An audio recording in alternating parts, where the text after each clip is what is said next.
भारत माता की, भारत माता की, भारत माता की। आज के इस प्रबुद्ध सम्मेलन में मंच पर उपस्थित केंद्रीय मंत्री और गाजियाबाद से लोकप्रिय सांसद माननीय general doctor VK Singh ji, Rajya Sabha के माननीय सांसद श्री अनिल अग्रवाल जी, महापौर श्रीमती आशा शर्मा जी, प्रदेश सरकार में मेरे सहयोगी मंत्री और यहां से लोकप्रिय विधायक और वर्तमान में प्रत्याशी श्री अतुल गर्ग जी, विधान परिषद के माननीय सदस्य श्री दिनेश गोयल जी, भारतीय जनता पार्टी के महानगर के अध्यक्ष श्री संजीव शर्मा जी, प्रदेश के उपाध्यक्ष श्रीमती सुनीता दयाल जी, पूर्व महापौर श्री आशु वर्मा जी, क्षेत्रीय उपाध्यक्ष श्री मयंक गोयल जी, महानगर प्रभारी श्री अनिल वाल्मीकि जी, विधानसभा के प्रभारी श्री हरीशचंद्र घाटी जी, दुग्धेश्वरनाथ मंदिर से जुड़े हुए पूज्य महंत नारायण गिरी जी महाराज, आध्यात्मिक गुरु श्री पवन सिन्हा जी और उपस्थित सभी प्रबुद्धजन भाइयों बहनों, आज भारत माता के महान सपूत आजाद हिंद फौज के संस्थापक राष्ट्रनायक नेताजी सुभाष चंद्र बोस की पावन जयंती है।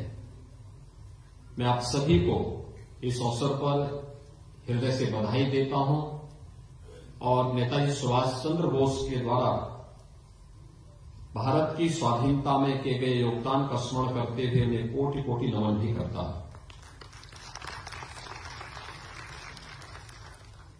भाइयों बहनों, प्रधानमंत्री मोदी जी के नेतृत्व में भारत के राष्ट्र नायकों को सम्मान किस रूप में दिया जाना चाहिए,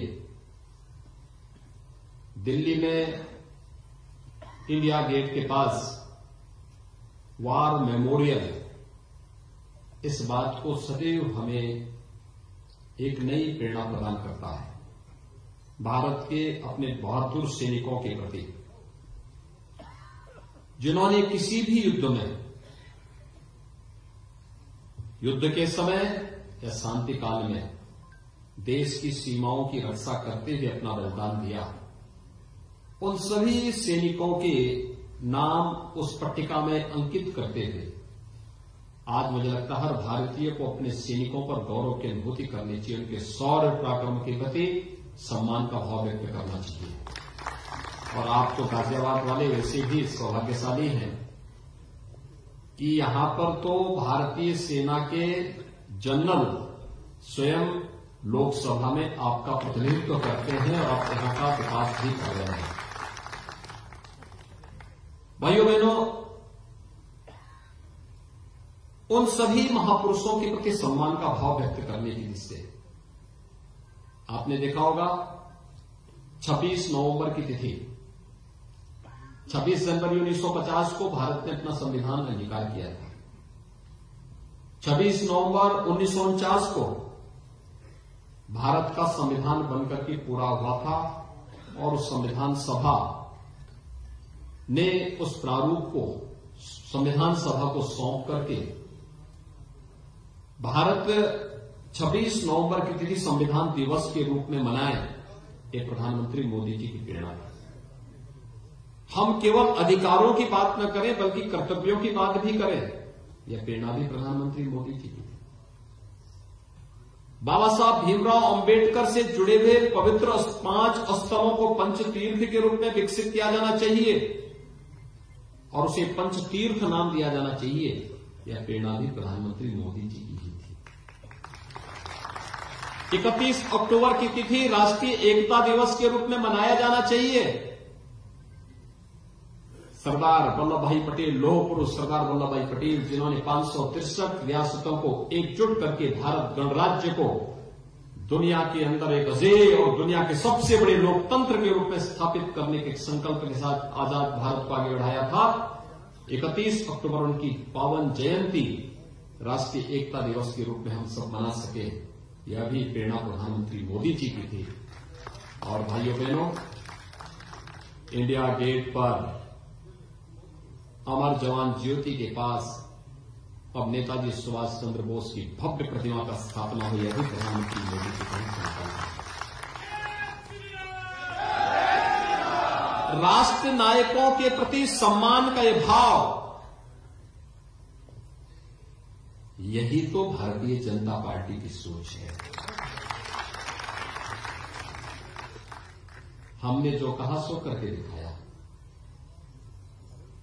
वंशवादी, परिवारवादी और विकृत जातिवादी मानसिकता से जुड़े हुए लोग जब उन्हें सत्ता प्राप्त होती है तो वे क्या करते हैं, और जब राष्ट्रवादी सोच के लोगों के हाथों में सत्ता आती तब वे क्या करते हैं। अगर फर्क देखना है तो आपको मैं केवल एक उदाहरण दूंगा। भाइयों बहनों, 2017 में भारतीय जनता पार्टी को प्रधानमंत्री मोदी जी के आह्वान पर प्रदेश की जनता ने आशीर्वाद दिया था। प्रदेश में प्रचंड बहुमत की भारतीय जनता पार्टी की सरकार बनी। मुझे पार्टी ने प्रदेश का मुख्यमंत्री बनाया, हमारी सरकार बनी। भारतीय जनता पार्टी की सरकार ने पहला निर्णय लिया अवैध बूचड़खानों को बंद करने का, बेटियों की सुरक्षा के लिए एंटी रोमियो स्क्वाड का गठन करने का, और 86 लाख किसानों का 36,000 करोड़ रुपए की कर्ज माफी का। देखिए, एक तो गौ माता की रक्षा से जुड़ा था, एक अन्नदाता किसानों के सम्मान का था, और एक अपनी बेटियों की सुरक्षा से संबंधित था। समाजवादी पार्टी को जब 2012 में सत्ता मिली तो समाजवादी पार्टी ने पहला निर्णय लिया था श्री राम जन्मभूमि पर आतंकी हमला करने वाले आतंकवादियों के मुकदमों को वापस लेने का। फर्क साफ है, उनको सत्ता मिली, उन्होंने आतंकवादियों के मुकदमों को वापस लिया। पेशेवर माफिया और अपराधियों को सत्ता का संरक्षण दिया, और फिर जो दंगों का सिलसिला शुरू हुआ प्रदेश के अंदर, वो थमने का नाम ही नहीं ले रहा था। वो तब थमा जब ये आहट हो गई कि क्या बीजेपी आने वाली है। कोसी कला का दंगा, मुजफ्फरनगर का दंगा, मेरठ का दंगा, बुलंदशहर का दंगा, कोई जिला ऐसा नहीं था जहां कोई छोटा बड़ा दंगा न हुआ हो। और आस्था के साथ खिलवाड़ किस कदर, कांवड़ यात्रा भी उन्होंने रोकी थी। श्री कृष्ण जन्माष्टमी के आयोजन को भी बैन कर दिया था। पर्व और त्योहार के पहले दंगे हो जाते थे। लोग मुझसे पूछते थे कि कोरोना कालखंड में कैसे संभालेंगे। मैंने कहा कार्य हम करेंगे, मार्गदर्शन मोदी जी देंगे। एक एक कार्यकर्ता जनता जनार्दन की सेवा के लिए समर्पित होकर कार्य करेगा, और ईश्वर की कृपा रहेगी, हम कोरोना को भी परास्त करेंगे और पर्व और त्योहार शांतिपूर्ण ढंग से मनाएंगे। आपने दीपावली और विजयादशमी की कार्यक्रम को कोरोना कालखंड में शानदार तरीके से बनाया। मैं तुलसी से पूछ रहा था, मैंने कहा मार्केट के क्या हाल है। इन्होंने कहा बहुत अच्छी बिक्री हो रही है। मैंने कहा क्या मार्केट सब खुल गए? कहा भीड़ और नियंत्रित भीड़ हो रही है, स्वास्थ्य मंत्री भी। तो मैंने कहा आपका भी तो कोई दायित्व है। उन्होंने कहा जनता इतनी उत्साहित है, उन्हें मालूम है कि मोदी जी और योगी जी हैं तो कोरोना भी कुछ नहीं बिगाड़ पाएगा।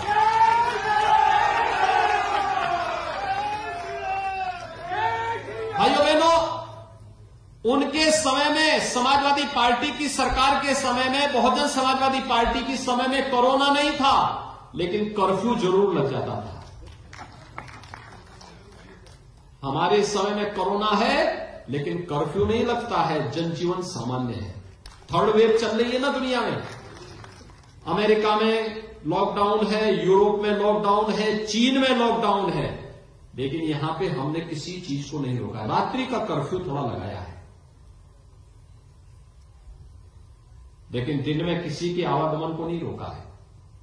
बच्चों के स्कूल कॉलेज इसलिए रोके, शीतलहरी भी है और टीकाकरण के कार्यक्रम को 100% लक्ष्य प्राप्त किया जा सके, इसलिए इन कार्यक्रमों को हमने आगे बढ़ाया है। जीवन और जीविका को बचाने का कार्यक्रम कोरोना कालखंड में कितना बेहतरीन हुआ।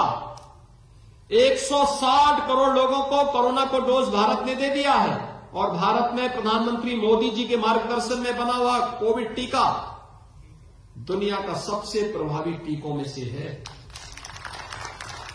दुनिया में उसकी सबसे अधिक डिमांड है और उत्तर प्रदेश में आज हम 25 करोड़ लोगों को वैक्सीन दे देंगे। 25 करोड़ लोगों को वैक्सीन की डोज, यानी ये है कोरोना मॉडल। भाइयों बहनों, फ्री में टेस्ट, फ्री में उपचार, फ्री में राशन और फ्री में वैक्सीन, सबको वैक्सीन। ये है भारतीय जनता पार्टी का सबका साथ सबके विकास का नारा। हमने जाति, मत, मजहब, क्षेत्र, भाषा के आधार पर शासन की योजनाओं में कोई भेदभाव नहीं किया, लेकिन हां तुष्टीकरण भी नहीं होने दिया। पर्व और त्योहार शांतिपूर्ण तरीके से मनाने दिए गए, लेकिन सुरक्षा के साथ किसी को खिलवाड़ नहीं करने दिया गया। उनका जातिवादी सोच परिवार तक सीमित था, उनकी विकास की सोच अपने स्वयं के परिवार के विकास की थी। हमारा राष्ट्रवादी सोच सबका साथ सबके विकास का है। सबको सुरक्षा, सबका सम्मान और आस्था को भी भरपूर सम्मान। आस्था को सम्मान किस कदर, आज अयोध्या में राम जन्मभूमि पर भगवान राम का भव्य मंदिर बन रहा है। काशी में काशी विश्वनाथ धाम का निर्माण कार्य पूरा हो गया है। आपके गाजियाबाद में कैलाश मानसरोवर भवन का निर्माण हो गया है। पहले यहां हज हाउस बनता था, नियमों की अनदेखी करते हुए। आज हज हाउस नहीं, आज तो भाइयों बहनों कैलाश मानसरोवर का भवन बन रहा है। योगी जी को जय श्री राम। और इसीलिए मैं आपसे कहने के लिए आया हूं, फर्क साफ है। वे दंगाइयों को, माफियाओं को, अपराधियों को प्रश्रय देते थे तो दंगा होता था, कर्फ्यू लगता था, अराजकता फैलती थी, हर व्यक्ति असुरक्षित होता था। आज अपराध और अपराधियों के प्रति जीरो टॉलरेंस की नीति के तहत सरकार कार्य कर रही है। सुरक्षा का बेहतर वातावरण है, कावड़ यात्रा भी निकलती है, दीपावली, दशहरा भी खुशी से साथ मनाए जाते हैं और साथ ही साथ भाइयों बहनों पूरे प्रदेश के अंदर विकास के कार्यों ने एक गति भी पकड़नी प्रारंभ की। आज गाजियाबाद को दिल्ली से जोड़ने के लिए मेट्रो की सेवा, दिल्ली को गाजियाबाद मेरठ के बीच में रैपिड रेल और 12 लेन एक्सप्रेसवे के साथ जोड़ने की कार्रवाई, मेरठ को प्रयागराज से जोड़ने के लिए गंगा एक्सप्रेसवे, जेवर में एशिया का सबसे बड़ा एयरपोर्ट, और अब तो हम लोगों ने, अतुल जी एक बार कह रहे थे कि मुझे मुंबई जाना है। मैंने कहा क्या काम है? तो उन्होंने कहा नहीं मुझे एक कार्य है। मैंने कहा देखो, अब मुंबई में एक बात के लोग मानते थे फिल्म सिटी को, फिल्म सिटी हम गाजियाबाद के बगल में ही आ। फिल्म सिटी भी आपके गाजियाबाद के बगल में आ रही है। मेडिकल डिवाइस पार्क भी यहीं पे बनने जा रहा है। डिफेंस कॉरिडोर का निर्माण कार्य भी युद्ध स्तर पर चल रहा है। स्पोर्ट्स यूनिवर्सिटी मेरठ में बन रही है। हिंडन का एयरपोर्ट चालू हो चुका है। राजा महेंद्र प्रताप सिंह जी ने 1915 में, जब ये देश गुलाम था, उस दौरान गुलामी के कालखंड में अफगानिस्तान में जाकर के अंतरिम सरकार का गठन किया था। अलीगढ़ मुस्लिम विश्वविद्यालय के लिए प्रॉपर्टी कहते उन्होंने दी, लेकिन उनके नाम का एक भी शिलापट वहां नहीं। हमने उन्हीं के नाम पर अलीगढ़ में एक नया विश्वविद्यालय के निर्माण की कार्रवाई आगे बढ़ाई। मां शाकंभरी के नाम पर सहारनपुर में विश्वविद्यालय के निर्माण की कार्रवाई युद्ध स्तर पर चल रही है। भाइयों बहनों, आज विकास की एक नई आभा के साथ उत्तर प्रदेश देश की नंबर 2 की अर्थव्यवस्था बनकर खड़ी हो गई है। पहले सरकार का विकास का विजन नहीं था, उनका अपना परिवार विकास करे, यह उनके लिए महत्वपूर्ण था। युवाओं के लिए नौकरी निकलती है, चाचा भतीजा वसूली पे निकल पड़ते थे। हमने 5 लाख नौजवानों को सरकारी नौकरी दी, और भाइयों बहनों 5 लाख नौजवानों को सरकारी नौकरी में कहीं कोई शिकायत नहीं। सुरक्षा का बेहतर वातावरण दिया, 1,61,00,000 नौजवानों को नौकरी और रोजगार मिला। 1 डिस्ट्रिक्ट 1 प्रोडक्ट के माध्यम से एमएसएमई उद्योग को इतना हमने प्रमोट किया, 60 लाख लोगों को स्वतः रोजगार के साथ जोड़ने में मदद मिली।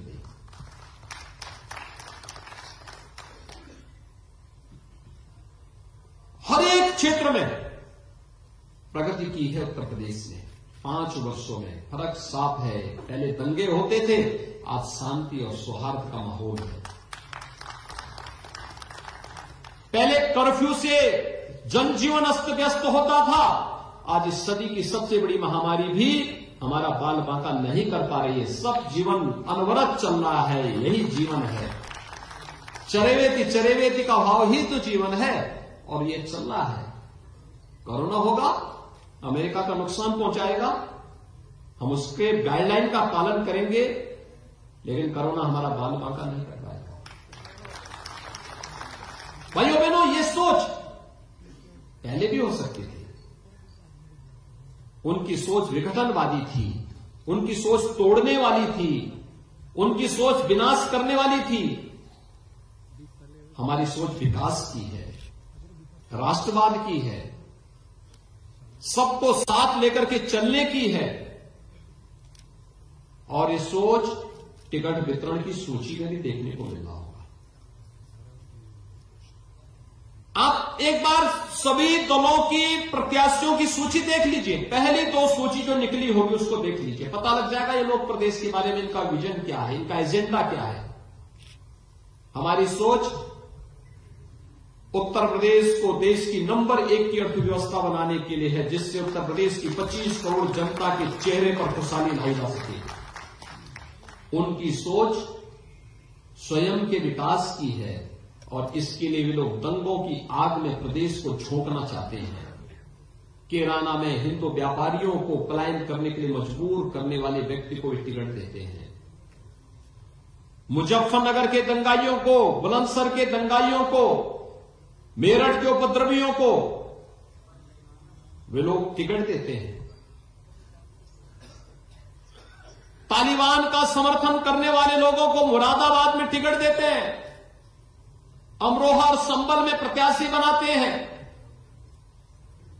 ये कैसी सोच लेकर के आ रहे हैं, और उसके बाद बड़ी बड़ी डींगे हाँकते हैं। कहते हैं सरकार बनाएंगे, 300 यूनिट बिजली फ्री देंगे। अरे तुम तो जब सरकार थी तब क्या कर रहे थे, तब तो अंधेरे में रखते थे पूरे प्रदेश को। जब समाजवादी पार्टी की सरकार थी क्या बिजली मिलती थी? तो आज कैसे कहते हैं वे, क्योंकि हम कैसे कहते हैं कि सरकार आएगी 300 यूनिट बिजली फ्री दे देंगे, जब बिजली नहीं देंगे तो फ्री कहां से? आप जनता को बताइए इनकी असलियत। ऐसा तो नहीं है कि इनको मौका न मिला हो, जब मौका मिला था तब क्या कर रहे थे? भाइयों बहनों, इन सभी असलियत को बता देने की आवश्यकता है जनता जनार्दन को। फर्क साफ है। समाजवादी पार्टी की सरकार बनी, उस समय के मुख्यमंत्री और वहां के उस समय के मंत्रीगण पहले अपना बंगला बनाते थे। हमारी सरकार बनी, हमने 43 लाख गरीबों को एक एक आवास उपलब्ध कराया।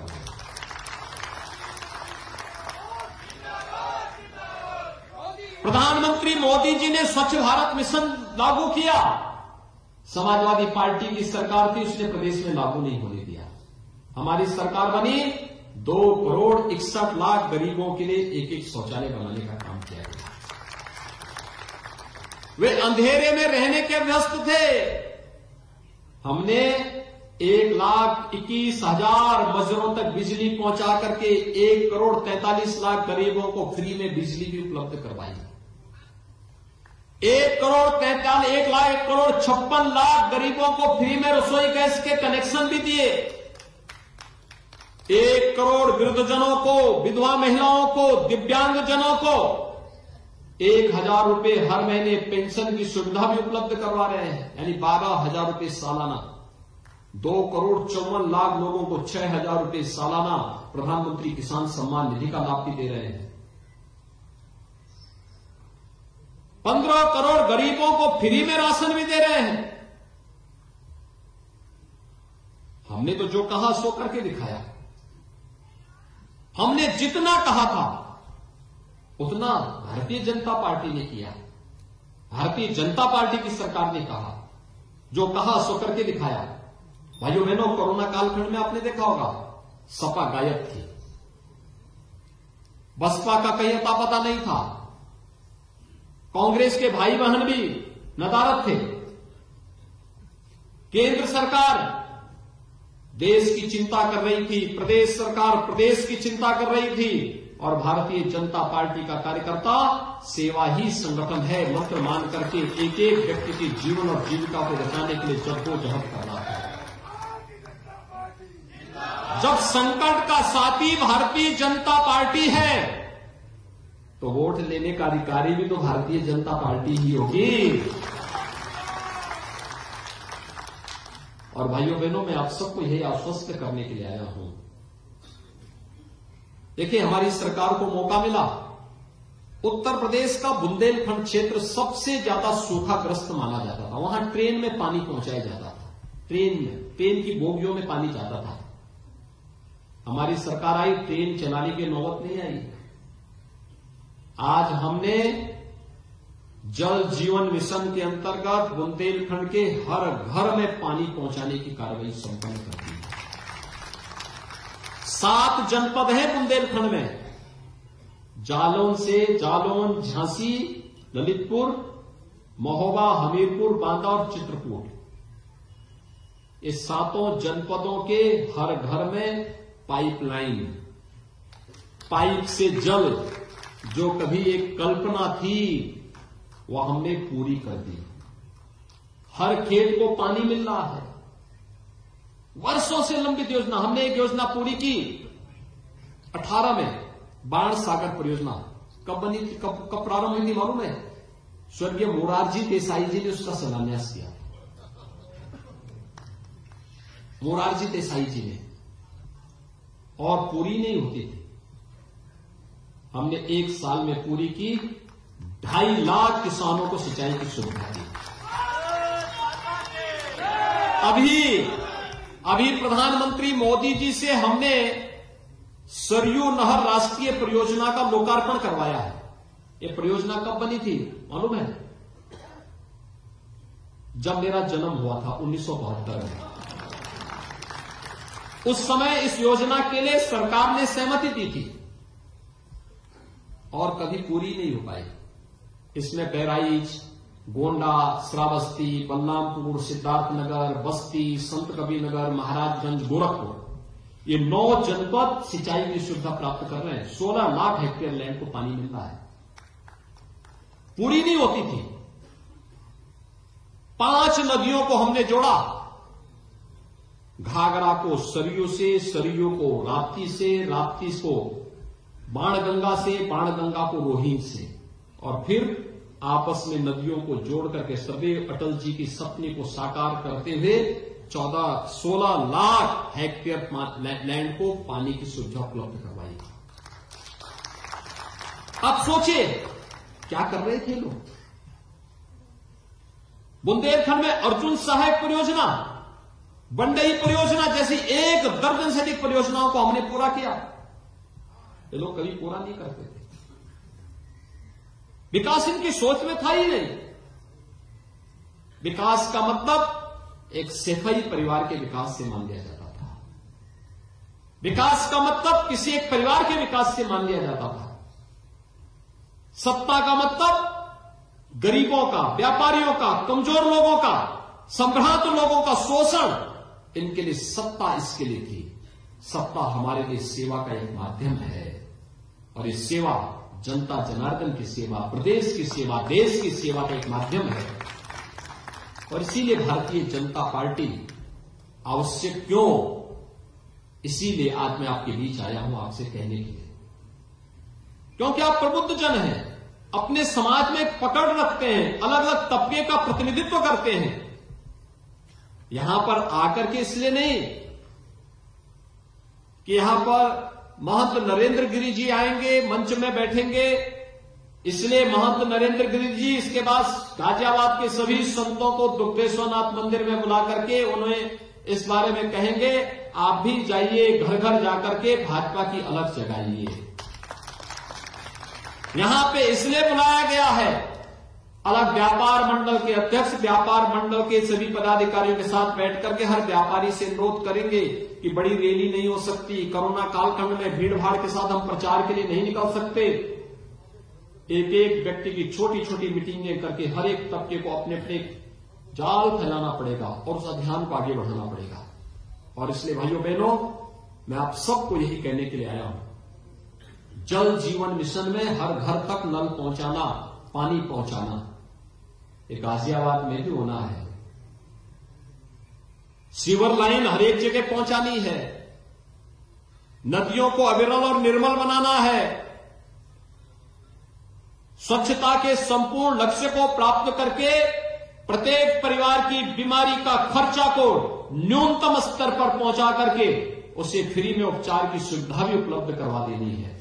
और इस जिससे भारतीय जनता पार्टी प्रदेश के अंदर आवश्यक है। भाइयों बहनों, आज हम इन सब में इसलिए सफल हुए क्योंकि प्रदेश के अंदर कानून का राज हमने प्रभावी ढंग से लागू किया। और इसलिए मैं आप सबसे अपील करूंगा, भारतीय जनता पार्टी इसलिए क्योंकि प्रदेश में जिससे कानून का राज बना रहे, हिस्ट्री सीटर थाने का संचालन न कर सके, अपराधी सत्ता का संरक्षण न प्राप्त कर सके, भ्रष्टाचार पर प्रभावी अंकुश लगा रहे और माफियाओं के खिलाफ बुलडोजर भी चलता रहे, दंगाइयों को सख्त सजा दी जा सके। आपने पहली बार देखा होगा ना, दंगाइयों के पोस्टर चिपकाते थे और फिर वसूली भी उनसे खुद करते थे। मुझे लगता है कई पीढ़ियां भूल जाएंगी दंगा करना उनकी। भाइयों बहनों, तुष्टीकरण की राजनीति बंद हो, सरकारी भर्ती में पारदर्शिता बनी रहे, गरीबों को किसी के सामने हाथ न फैलाना पड़े, बिजली निर्बाध 24 घंटे मिलती रहे, एक्सप्रेसवे जीवन की रफ्तार को निरंतर बढ़ाता रहे, बहन बेटियों की सम्मान के साथ कोई गुंडा खिलवाड़ न करने पाए, आगे भी कोरोना जैसी महामारियों के लिए हम बचाव का बेहतर प्रबंधन कर सकें, किसानों को उनकी उपज का पूरा दाम और पूरा सम्मान मिल सके, हर जिले में एक मेडिकल कॉलेज हो, निवेश आता रहे और उद्योग धंधे विकसित हो सकें, रोजगार सबको अपने घर में मिल सकें। इसके लिए भारतीय जनता पार्टी आवश्यक है। और आप सबसे मेरी अपील है, भारतीय जनता पार्टी ने यहां पर तो अपने वर्तमान विधायक और प्रदेश सरकार में मंत्री श्री अतुल गर्ग जी को अपना प्रत्याशी बनाया है। साथ साथ लोनी से श्री नंदकिशोर गुर्जर को, मुरादनगर से अजीत पाल त्यागी को